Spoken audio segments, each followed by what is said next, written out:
Oh, it's me, Jess. Welcome to my channel. I'm here with another channeled message. This is a specific message. It might resonate with you, it might not.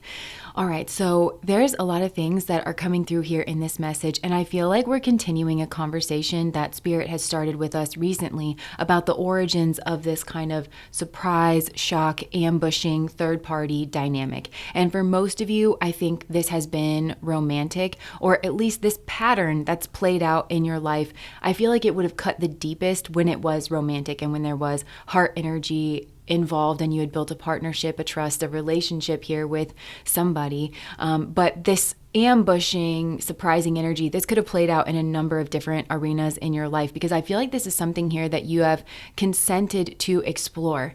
But the violence of it doesn't seem a match for you, because your energy is very noble that I'm picking up on here.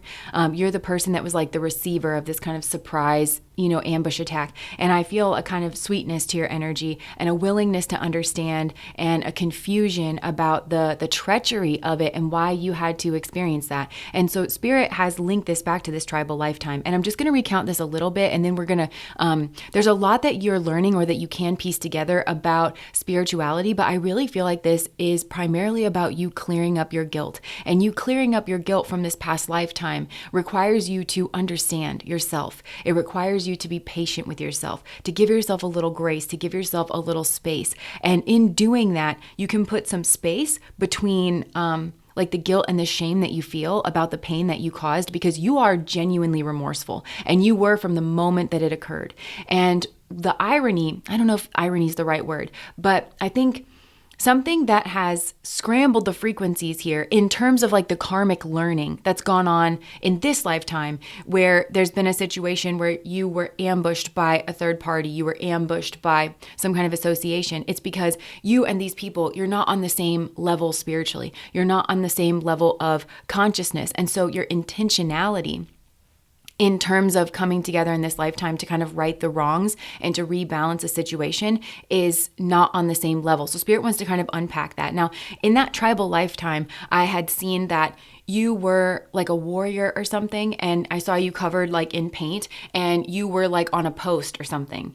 And these two, it looked to me like adolescents, like little kids. They were like peeking up, they were trying to sneak up on things, and they were like peeking up over the bush, and you did not know that they were children. You did not know what their intentions were. You might not have spoken the same language or anything. I feel like you did what you were there to do. You responded on instinct. This really was on the level of like animal, this is my cave, this is my territory.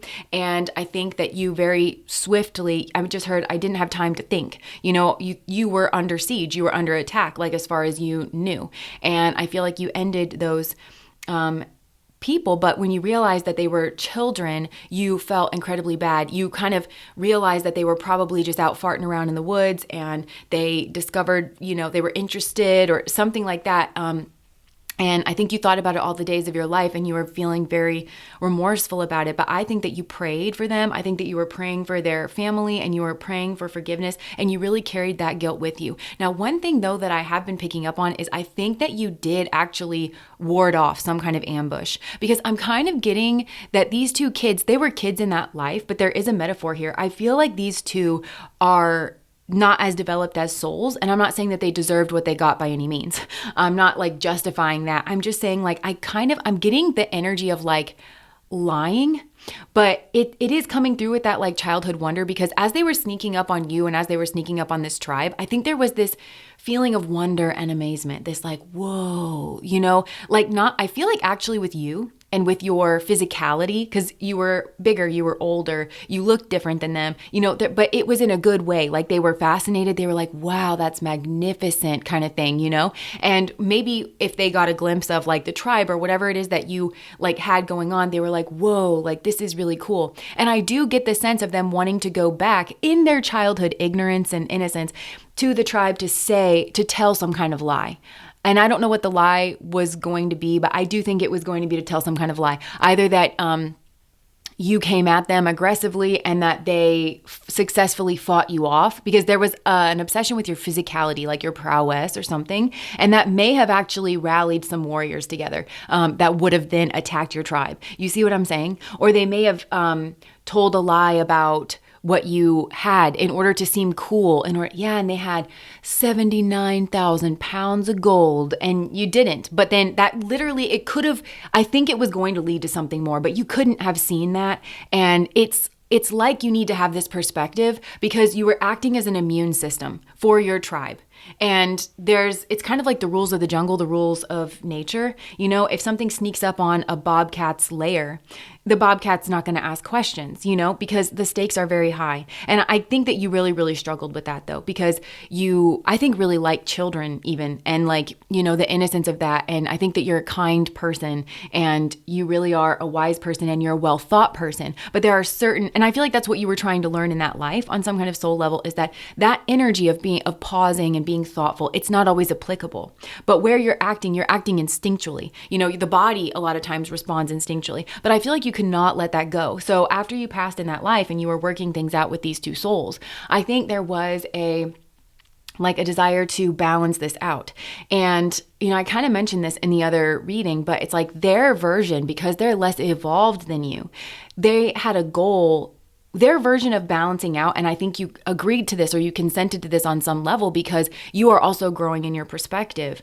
And because of your guilt, you also want to absolve yourself of your guilt. But I feel like these two came up with this plan, and I don't know if you were clued in or not, but they were going to ambush you in a similar way where they felt that they were ambushed. So the focus of incarnating together and having this quote unquote like rebalancing experience, for them, it was taking you pace for pace through the shock and the pain of their physical experience. It was not about creating a well-balanced karmic situation where you both could understand the lessons that you needed to understand and understand the other person's perspective. Because what these two little kids needed to understand, the souls that were in the body, is that you don't go sneaking up on a bobcat's lair and you don't expect not to be challenged, or, you know, and they were kids in that lifetime and maybe their grievance is with somebody who didn't raise them, or you see what I'm saying? But, is to understand that there are some things worth protecting.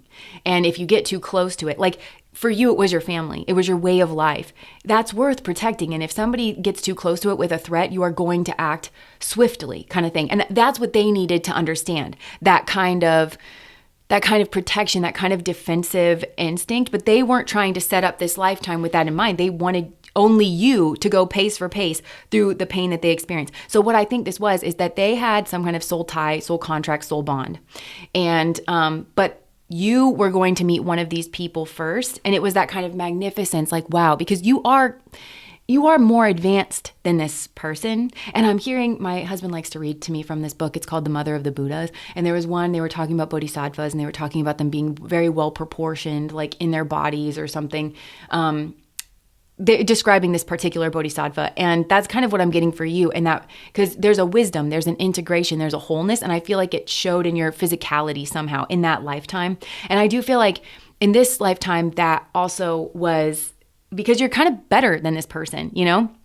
And I think that would have played out. And I think I'm connecting that with like divine feminine, divine masculine narratives, where it's like, well, you're more advanced than this person, but they wanted to go off with a karmic, that things were very superficial. They kept each other in low vibrational frequencies. Like that's really what I'm getting here. So you're going to meet one of these people first, not really knowing that they had a contract together to be together in this lifetime or something. And so it mimicked what they wanted that to mimic for you. And I think because of your guilt, you agreed, or you didn't fight it, or you didn't oppose it even energetically, is that they came across your town, your village, and they didn't know that like you were there. You know what I'm saying? Like, they didn't know that it was spoken for, or they didn't know. You see what I'm saying? So you didn't know that they were already kind of like spoken for. You couldn't have possibly known because this person's going to kind of come back in later. And possibly you were going to introduce this person or, you know, something here like that. And then they were going to feel like that they had some karma to work out between the two of them. And then they were going to be together.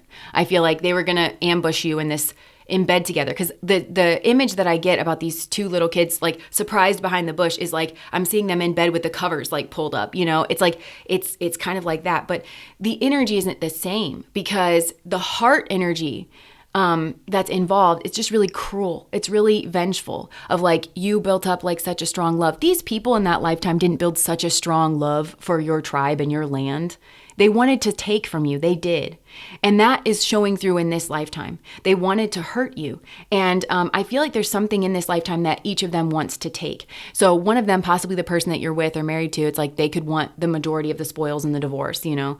They want you to work hard to build them up. And I think because there's a difference in the teaching level here, or like the energetic level, they want you to teach them how to do something, but they don't want to be grateful, and they don't want to honor that teacher-student relationship, because that's what it would be. And they don't want to give praise to you. And instead they want to take it and like go give it to this other person, and them kind of, I'm seeing them like steal a cracker from you, and then like they just consume it really fast because they're not in the energy of wisdom. And this other person, I think, wants to be you. They want to mimic you here in some way. But these two do like you, actually. And I'm hearing myself in another reading, like where I was saying there's like this whisper energy of like, well, we have to keep it secret though, because I really like them. I don't want to hurt them. It is like they don't want to hurt you, but they're pissed and they're angry. But you did actually stop something negative from occurring. But I think, and that's what you were supposed to, I don't know, grapple with on some level. Now, the interesting thing though, and this is where I feel like the quality of you, of your soul, of your intentionality, your intentional space. Like you are a good faith actor in this, and these people are a bad faith actor. And that's some kind of higher order spiritual lesson. And because you have this kind of good faith actor quality, and you led with love in this situation, and you were trying to understand their side, and you were remorseful, and you didn't do it with glee or anything like that. Like, you weren't trying to wound, you weren't trying to cause pain. That's the intentional component here. I feel like your guides knew that this was not in alignment with truth. You might not have been able to see it before now even. You might still have to work through this. But your guides knew that this is not true justice energy. It's not. It's not rebalancing. It is not... because they're not even trying to understand your side of it, which is that you were, in a certain way, you were well within your rights to defend yourself. You were. And so I actually think that these people have to learn that there are some things worth protecting. And that's their big karmic lesson. They're going to actually feel the loss of this, because where they were just focused on taking from you and like kind of this tit for tat, like regurgitating the past. Whoever this was in this duo that you were in a relationship with is going to realize that you were the higher cup. You were the higher path, and that they actually did love you, and that they had built a partnership with you, and that was worth protecting. And that they would have gained so much more if they weren't focused on vengeance in their soul, in their energy, on being a bad faith actor. Because there's a selfish quality that these two people have. You were acting from a place of unselflessness. When you did what you did, you were doing it on behalf of the tribe. You were doing it to protect your future and your way of life, because you didn't know what the threat was, and they were too close, and they were sneaking around. Like, and they possibly had been there before. I'm not really getting too much about that, but I can see that you're the energy that you met with, it's much different. So they are not karmically within their rights to act with this vengeance in their heart, because you were not acting with vengeance in your heart, you know, and you weren't trying to take, and you were not being selfish. And that's why these two people are really at a loss if they act this out, because they are I feel like there is this kind of like, yeah, that teaches you a lesson, but it's like vengeance, at least coming from one of these people, because I do think that I've gotten this before. It does kind of come across, take this how it resonates, but that the feminine in this duo is in competition with you and wants what you have, wants to mimic you. And so therefore wants you to feel like pain or less than or something. But the masculine actually did want you. They do know that you're this higher cup. They're just also selfish. And so that's what they are kind of like confronted with. Where did your selfishness get you? Where did your short-sightedness get you? Where did your vengeance get you? So they took you through the pace for pace, just like they wanted to, and then it stopped there. Because it wasn't about understanding for these people. They missed the higher lesson, which is to raise their energy up to be more like yours, that they actually had a lot to learn in this situation, that they like you, that they respect you, that they need to learn selflessness, and they need to learn that there are some things worth protecting. And I think the irony here that your guides put in is that you are the thing worth protecting. Their relationship with you is the thing worth protecting. And I think you had much more to offer both of these people in whatever respective relationships that they had chosen to pursue with you. You could have really gone on the journey, and I'm seeing this being a very loving, very patient relationship, and it would have really filled your heart with gladness. Because it's kind of Six of Cups. It's kind of like, I want to raise those little kids but this is on a spiritual level. I will walk with you, on your journey, because you were cut off in that lifetime. I just heard thank you for the spiritual lesson, because they played a part in, and you were going to give them back much more than they ever lost. So this is what I'm saying is, like, I think they lost one lifetime with you and you were going to give them 50, if not 500. That's the gift of a benevolent heart, is what I'm getting, because you learned your lesson, but you had always learned it. There was never a part of you that was in conflict. And I think it actually was more self-hatred and more guilt. So you don't deserve this. You don't deserve this. And I think that's what you, like, your nobility might be a trigger here. For these people, the fact that you, because you didn't deserve it, and they both know that you're the higher cup in this. Both of them do, because whoever this is that you're in competition with, I just heard they've mimicked your energy from the start. So whatever your relationship was, these people were trying to, like, be you, basically, and they're just putting on that song and dance, and it might have just been novelty because maybe this other person had been with you for a long time and they were selfish, and they just wanted the dopamine hit of jumping into bed with somebody else, and they liked that person, and that person was mimicking you, but they got the hollowed out, like, version here. So you're learning something, and this is where I feel like you've learned a higher order spiritual lesson, and I think it has to do with guilt.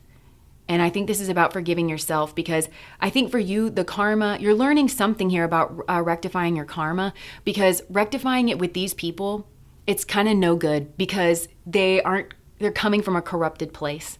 And I think that's what's been exposed here, is that they come from a corrupted place and that you come from an uncorrupted place. And I think they can see in you the fruits of that, like just how far it will take you. Just how much grace you will be given. And especially if their plans were foiled here in some way, because they're not going to come up victorious. You didn't think this was a win in your past life. And this is like, even though it kind of was, like, you did defend your tribe successfully. I don't think that you could quite see that, but you weren't, like, gloating about it. You didn't think, oh yeah, I'm the winner here. You didn't have that kind of energy here. Not at all. You felt guilt and remorse. And these people are trying to outrun that. I think they do actually feel very guilty.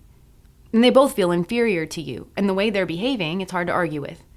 But I think they have to separate. Because there is, like, a soul tie here. There was an agreement. There was a karmic contract. But I'm even seeing these two in my mind. I don't know if this is a metaphor or not, but I'm seeing them come from different tribes to even, like, peek over the hill at you, or behind the bush, or wherever they were peeking. Like, they're united in their vengeance. They're united in their smallness. They're united in the fact that they're both bad faith actors, and that they really just only care about themselves. And they were excited to be able to be victorious or dominate over you, because they both, even in that lifetime, saw you as the superior force. But this isn't about domination, and you never felt like you were dominating over them. For some, there's, like, a skinny in the arms kind of energy. If there's a male here, that's why he doesn't have brawn, is because you know how to use it, and you've been gifted with that. I'm not saying that that's true for everybody in their bodies, but I feel like that might be a part of the way that the karmas have chosen to work their way out here, Yeah. They're just operating from a place of pain, and just, like, allowing their pain to kind of run the show, instead of saying, like, them understanding your side of it is, there are certain things worth protecting. And I think that the irony is that you are actually the person that's worth protecting. You were their tribe. Because even in that lifetime, it's like, it's something like you were the tribe. You were the 47,000 pounds of gold riches. But that's what they needed to see. Because I think they threw it over for something really superficial. And it's the same way that they approach their karma, is they threw over genuine healing and higher understanding for something extremely shallow and superficial. And it's this tit for tat way of going about things, which is why I think that it's like you dealing with your guilt in this past lifetime that you've carried with you, of feeling responsible, is really pushing you forward. Like, it was the kind of, like, it was a dam for you realizing a bunch of other things. And so I think that you're going to make a lot of spiritual progress in this lifetime. You really are. And part of each of these people's karmas is recognizing that they do not have the right, I just heard tenor. They don't have the right perspective, and they're corrupted in their heart. And that's why they have the problems that they do. is what I'm getting. And they don't want to be with each other. But they weren't thinking about that when they planned this lifetime, that they actually, I just heard they don't have anything in common and they don't want to be together. Because she, whoever she is, she just tries to mimic you and he wants to be with you. So it's like he is praising her, thinking he got you, but maybe a more controllable version of you because you are you, you know? But this person is just obsessed with the qualities that you have. And yeah, they wanted to take something from you and something that they felt like they both could have and dominate over and control. She was going to create herself after, pattern herself after you, and he was going to accept the counterfeit as the real thing or better than, but it's just going to wither on the vine because they don't like each other and they don't want to be together, and they actually are very ashamed of what they've partaken in with one another. And that's the healthy impulse, but they need to actually like walk away from this. And I feel like they could have wanted to try to have control over you as well. So in some way, like creating a tie that binds to where it's like, yeah, and that's their thieving energy that's coming through that they didn't challenge. They're still trying to take from you. And that's not a part of the karmic lesson. They needed to be overcoming that. There's a focus here on trying to take from you, but I do feel like this might end up very bad for them. I don't think they have no karmic right to do that. So I think that's what you're learning, is that some karmas are better resolved within yourself. Like the fact that you felt guilt about it is something that needed to be resolved within you. It wasn't anything like between the two of you, because these people cannot give you your absolution from this because they're not in the right headspace and they're not in the right heart space. They're not. And so you coming to them, it's only going to end in pain and heartbreak. They're not the ones that can teach you this. They're not the ones to give you absolution because you kind of, from a certain lens, you didn't do anything wrong. And it's from that animalistic lens. Would you say that a bobcat defending its lair was acting immorally or was acting like evil? Would you say that? Would you say that a mother fox protecting her puppies is acting evil if she kills somebody that's approaching her nest? It's an animal consciousness that, and not like less than. It's there's certain things you were a part of nature. You were living as one of nature, and in a certain way, like you didn't have a choice. And I think I think it says a lot about your beautiful heart that you are like, I need to learn to see better. I need to maybe pause a little bit. But you know that's the difference between life and death in that situation. You do. And if you fall as the perimeter, it might not just be one death. You don't know. Like that's the thing, you don't know. And I think it just speaks so highly of you that that's something you're even concerned about. And I think even for that, it's like you want to become an even more skillful warrior. But this is in a very well-rounded kind of way. That was what your goal was in that. You allowed your grief to move you forward. And that's the other thing that I think these people have learned from you, is that when you do wrong, you actually, because your heart is in the right place, you actually grow from it. You don't stay stuck. These people stay stuck on it. You don't stay stuck. You do process it. You face it. And you somehow learn how to integrate that and turn it into something productive for yourself and for other people. And that's what they're learning. And all of that just has to do with not nursing a corrupted heart, not tolerating it in yourself and not partnering with it or putting your tongue on it in another person. There are certain things worth protecting. And your innocence and your good nature is one of them. And they cannot do that and involve with the other one, not a day in their lives. And I feel like that was the hidden lesson that your guide kind of built in. If they go after this, they're already in the wrong. Sure, they can perceive their low-level karmic quote-unquote justice. It's not. It's just another form of karmic injustice that masquerades as justice, but that's where they're at in their spiritual learning. If they go in for it at all, they've already lost. They've already lost the plot. They didn't learn the higher spiritual lesson that they needed to learn, which is that there's some things worth protecting. And it really was you, their relationship with you. And also it was something in themselves. And I think it was innocence, because I'm hearing myself say innocence is the seed to nobility. Because I'm also seeing that you in that lifetime as that warrior. And I think that was it. It was like, whoa, you were this like noble warrior. They could feel that you were not a cruel person. They could feel that. And you didn't even speak the same language or something. They could see the disciplines. I don't know if these people had been watching you for a while. If these two had been watching you for a while, there was a fascination really with your energy. And so what you offered to teach them, and this was the seed you were going to help nurture in them to fruition. You were going to walk with them to help them become you. That's what's ironic. They didn't need to take from you. They needed to build a love and a trust. They needed to become your tribe. And that's what they didn't learn in that lifetime. Here we go. Now, see, this is moving. I think some of you may have softened in your soul, like around guilt, because now this is moving. They needed to become a part of your tribe. And that means they needed to approach you in the right way, with the right intentions, with the right heart. They didn't do that in that lifetime. That's why they were sneaking around or something here.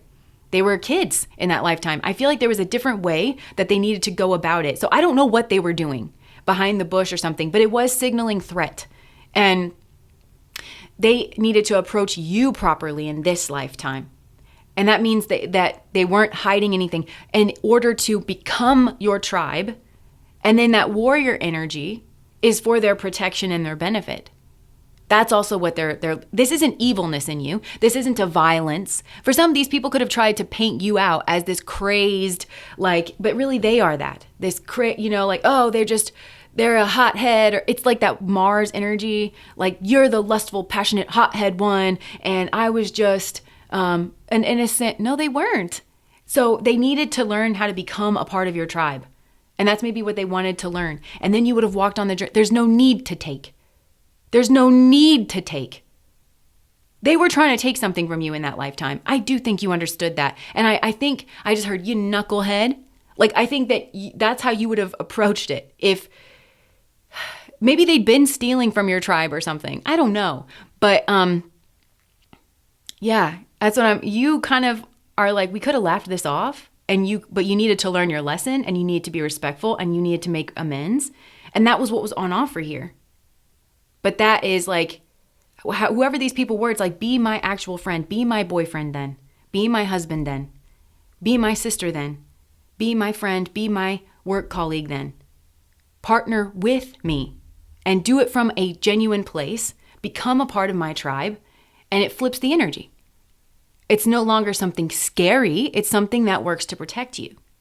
And I will walk with you and teach you that innocence is the seed to nobility. What you admire about me as nobility, this is what they don't understand when they tried to take something from you and tried to mimic your energy, because they did not start. They started from a corrupted place. Innocence is the seed to nobility, which is why all they can ever do is mimic.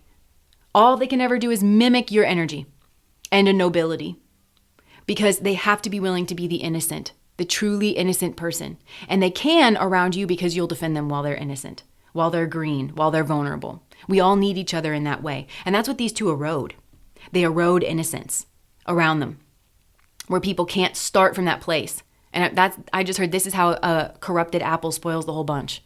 It's because nobody can start from that place of innocence around these two. Because their strength, this is also somebody who could be in competition with their kids, and I don't know, just they don't have the right perspective, and so of course they can't pass it on. And that's what was on offer here, getting straightened out. But they needed to learn that they don't have to take it. They don't have to steal it. They need to learn how to extend the olive branch and be cooperative. And I think that's what they were supposed to learn in that lifetime. It's how to be Sagittarius, how to be the diplomat, People have done that, all through the ages. And actually a lot, not all, but there's plenty of stories of certain Native American tribes that this is neither here nor there, but I have an ancestor in my family who kept wandering off and getting quote unquote captured by this one tribe in Canada. After so many times, are you really being captured? Or are you just trying to go home? Because they were nice to him and taught him his language. He wanted to live over there. Let's be real. That's what that was. I've read other books too. I remember reading another account where this man kept getting captured, quote unquote, by these tribes. And yeah, he would be captured. But after he was there, he assimilated into the tribe. It wasn't a cruelty. It was and that's what I feel like they were supposed to do in that lifetime, and they didn't do it. And you need to see that clearly and kind of absolve yourself of guilt within yourself here. And they've made their choice, and they've made their bed, and I just feel there was no need to be in this energy, and I think they really effed themselves, because they might have gotten everything that they wanted on a certain level. They wanted to shock you, and they wanted you to feel less than, and you not to know that they had a connection between the two of them or whatever. That was secret and hidden, and they lost the plot. They lost the bigger prize here, and they needed to learn that there's no need to take, and that there are certain things worth defending, and that's your side of it, that they needed to understand there's certain things worth defending. And wouldn't it be great if they had defended that and look at where they would be internally, primarily, and potentially externally. Because even if you did like start to teach somebody here better patterns and a better way to be, it's like that hadn't taken root in them. It doesn't belong. You know what I'm saying? It's just going to wither. That's what I'm getting. It's just going to wither or become corrupted. So anyways, that's what I have for you. If that resonates, please like, comment, and subscribe to my channel. Bye.